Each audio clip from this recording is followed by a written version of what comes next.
my channel. My name is Nisi J. If you're new, please like, share, comment, and subscribe. And if you're not, welcome back, fam. So today I have another crazy story time for you guys. If you like crazy story time, feel free to like, share, comment, and subscribe because I have a lot of them. If you're interested in this wig, it actually is the red version of the Sensational Muse wig. I will leave the link down below, and I'll also leave a link for that video as well. Okay, so this story actually involves my best friend at the time. She has been in numerous story times so far, and I can't remember the name that I gave her. I give her a different name every time. But for this story, let's call her Sarah. So me and Sarah, we're like partners in crime. We do everything together. We go flat tires together. We go drink together. We go meet up with them little babies together. Buddy? Yes, but I wanted to do hood rat stuff with my friend. We go and do everything together. Now, before Sarah went and got her own car, I used to always come and scoop her up with my car. When my car got crashed, I scooped her up in my mom's car. That was gang. We were actually best friends for like 3 or 4 years. And I met her family, of course, over that course of 3 years. And they were cool. You know, she had her mom and she had her stepdad, her little brother, and her older sister. I didn't meet her dad, but she was cool with her dad too. Met the whole family, her grandma, her auntie. You know, she brought me around. Oftentimes, I would definitely come over there sometimes just to sit. I've eaten dinner with them. I've been to places with them, church. Our relationship with the family was so good. oftentimes, since I was the one with the car, I would have to go pick her up and, you know, we'll run the streets or whatever, do whatever we have to do, and I'd bring her back home. When I bring her back home, her stepdad usually is outside also. either her dad would be just coming in sometimes, just pulling up, and I pull up right behind him. He'd be walking around, maybe checking out the property. He would always be outside. He would always be outside when I was getting ready to drop my best friend off. 80% of the time, honestly, 9 times out of 10, he would be outside. Sometimes I'd go in the house with her, and sometimes I don't. The times I don't go in the house with her, I'll stay in the car and I'll just get ready to go. Each and every time, whether it's me going in the house with her, whether it's me sitting in the car waiting for her, or she just stays in the house and I'm getting ready to go, it would kind of start up a conversation with me. I used to always feel like,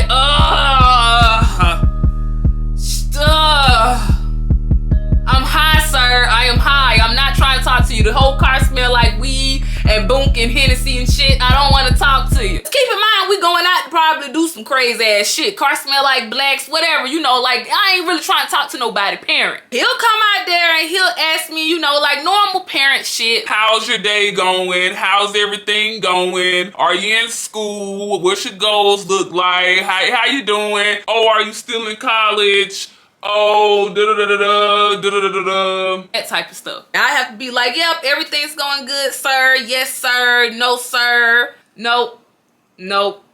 Nope. Cool. I mean, now the dad did end up becoming a truck driver, so like that kind of stopped the whole seeing him every time I drop my friend off or pick her up thing, because he would be on the road. This one particular evening, I dropped my friend off. We say our goodbyes. Bye, girl. I'll see you tomorrow. All right, I'm gonna text you. Boom, boom, boom, boom, boom, boom. She goes into the house. I'm in the car. I kind of had road rage at the time, and I just was addicted to blacks anyways, and a lot of stuff was going on or whatever. So I like to smoke when I drive. I like to drive with my black and my music blasting, child. I don't really know what to blame that on. But yeah, I used to like to smoke my blacks and drive. If you smoke blacks or you know anybody that do smoke blacks, you might see them kind of like freaking it. What did he say? Pressing it around and getting like the guts out and stuff and just like moving it around like that. That's called freaking it. I like to do that before I go. Cause I ain't like driving trying to freak the black. I mean, I like to also pick a song too. I gotta have my drive off music.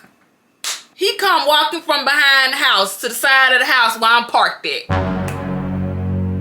And I had this uneasy feeling because when he was coming around the corner, I felt like even more, oh Lord, than usual. I'm trying to freak a little bit faster, you know, so I can go before he get to the car. He get to the motherfucking car. And he's talking to me, you know, it's a normal conversation. Hey, how's everything going? Are you in school? Are you gonna go back to school? What you doing with your life? What you doing with your time? What you got going on? That type of stuff. I'm still freaking my black because, you know, we're 3 years into the friendship. Everybody knows I smoke blacks. So I'm freaking up my black, you know what I'm saying? I'm getting ready to go ahead and, you know, head on out. Now, he asked me, do I have a boyfriend? Now, he has never asked me about a boyfriend before. But okay, cool. You know, it's still normal parental questions. You know, it's not too bad. It's not too bad. So I tell him, no, I don't have no boyfriend. He asked me why. I start telling him about how, like, niggas ain't shit. And yeah. And then he was like, well, that could just be the niggas that you fuck with.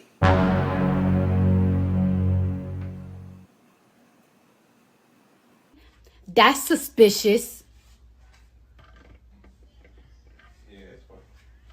That's weird. That's what he said, girl. That's what he said. So I'm sitting in the car, I'm still, you know, freaking my black whatever. I'm like, oh, word. No, just playing. But I'm like, yeah, that could be it. That's true. It could be something I'm doing wrong. Okay, cool. You know, still ain't no foul on the play. Then he asked me, do I like older men?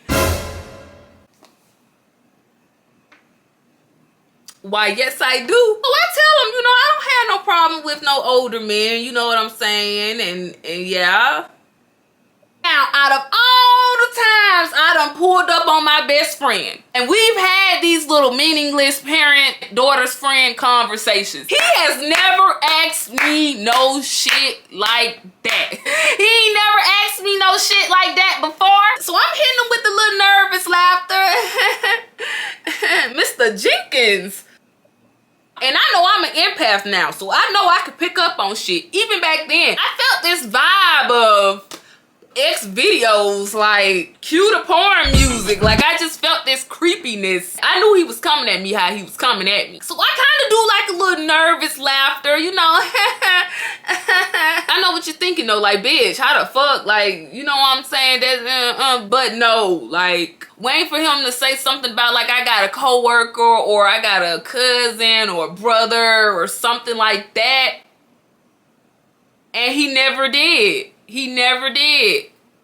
Then he proceeded to kind of like shoot his shot at me some more. He all like, yeah, them young dudes, you know, they don't really know what they be doing and stuff. They be trying to play. You gotta get you an older man. You gotta get an older man like myself. You know what I'm saying? Cause I'll treat you right. I wouldn't do you like them young boys be doing. So now it's just like, okay, you are flirting with me. You are fucking flirting with me. So I'm like, all right, Mr. Jenkins, all right. Well, he kind of peeped that I went with the shit and I was uncomfortable. He was like, all right, you know, just think about it and just, you know what I'm saying, let me know something and yeah, you know, yeah. No, God! No, God, please, no! No! No! all right. And then I backed out the driveway and I left. Can't nobody tell me I'm low-key not a good person. Me being the good friend that I am, I missed this chance to be a fucking sugar baby. The ghetto! I'm very loyal, you know what I'm saying? I done broke bread with these people. These people done broke bread with me. It's just, it wasn't, you know, it wasn't doing it for me at the time. Me being the good damn friend that I am, as soon as I get home, I call my best friend up. And I was just like, I think your dad just tried to talk to me. And she kind of just played me off like, oh, he wasn't trying to talk to you, what he was saying. So hell, I told her what he said. He was asking me, was I single? And he was asking me, do I like older men? And how he wouldn't play me if he was in my life.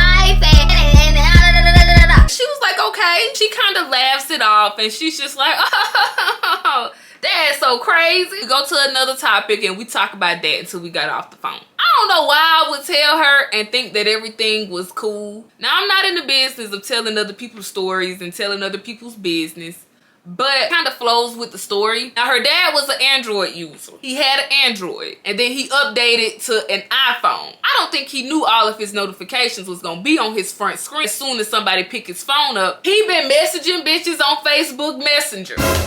He been trying to talk to other women on Facebook Messenger. Like I said, he a truck driver. You know what I'm saying? Unless somebody want to prove me wrong. Truck drivers really aren't the most faithful people in the world. Feel free to prove me wrong. The mom picked up the phone and saw all the notifications from Facebook Messenger and told her oldest daughter, my best friend's oldest sister, what she found and started venting to her or whatever. Oldest sister told my best friend told me, so boom, boom, boom. So he's already cheating like a bitch. So it's already tension in the house. I told my best friend to kind of just be a good friend, to let her know I don't really know what the fuck it was gonna help with. I don't even really know. I guess it's just the loyalty in me. You stupid bitch. I guess at the time I just felt like she needed to know that her daddy was trying to talk to her friends. I tell my best friend, and she tell her big sister, and the big sister tell her mama.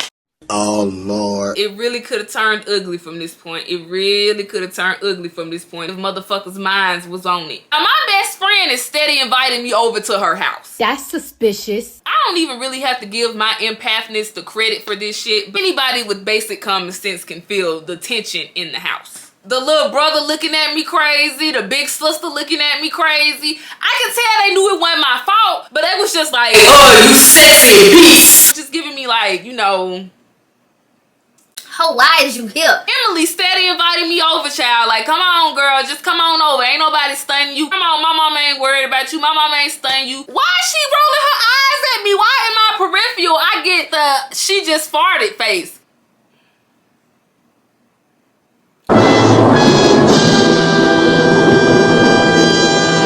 The mama was pissed the fuck off at me. The mama didn't like my ass at all. I could literally see her out my peripheral mugging me, glaring at me. Like, if looks could kill, she would usually kind of talk to me and like hee and ha with me. But ever since her husband kind of tried to holler at me a little bit, you know, of course, she was just like not saying nothing to me. Whenever she did say something to me, I can definitely hear the attitude. I'll bring it up to my best friend. I'll be like, is your mama okay?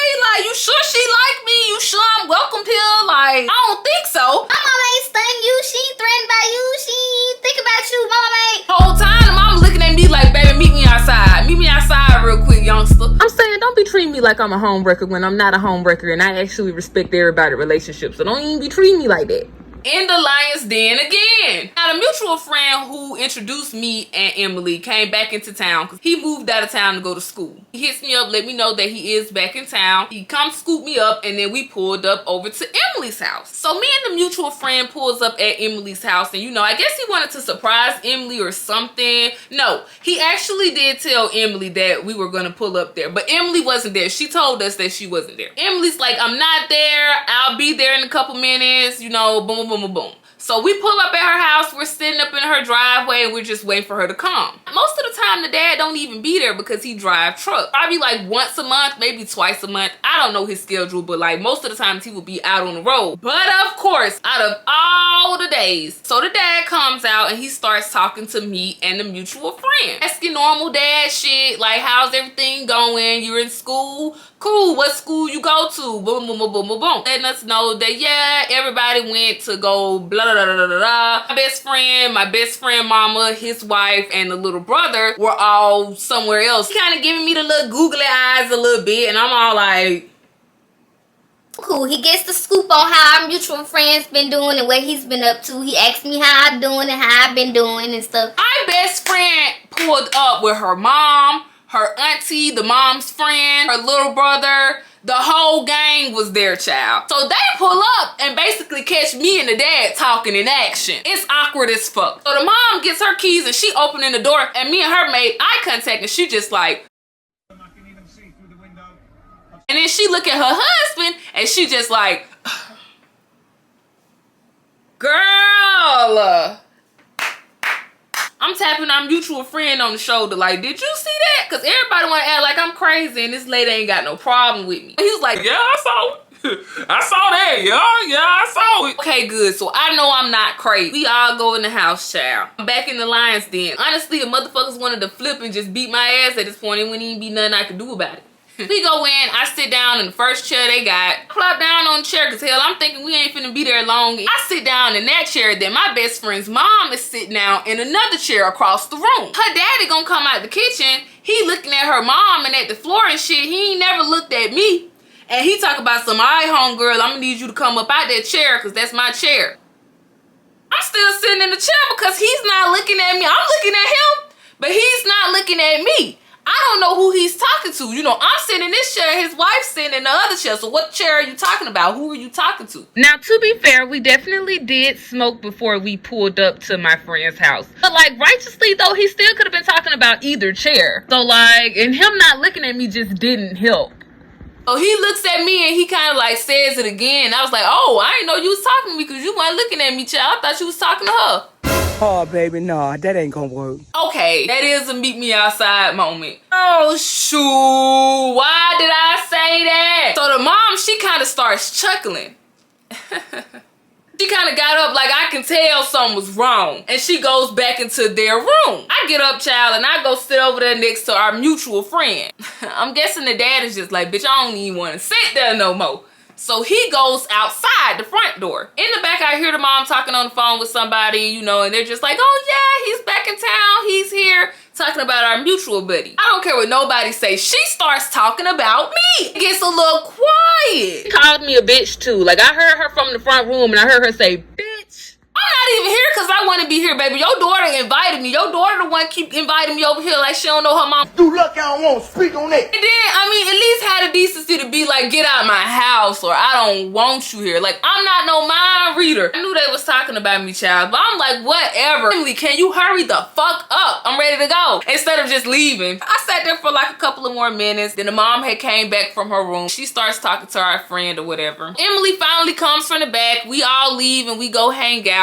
The dad actually had to go back on the road the same night, so I didn't see him when we came back. The mom still had an attitude with me. She kept the attitude until my granddaddy died, and then like I had came in the house one day and she was just like, friend so rude, she don't be speaking to none and da da da da da. Then I came back there and I was just like, sorry that Emily didn't tell you, but my grandpa had died. She was like, oh, and we kind of started to get back, you know, in each other's good graces. Well, that's the end of my story time. Again, my name is Niecy J, and I hope you guys enjoy the rest of your day.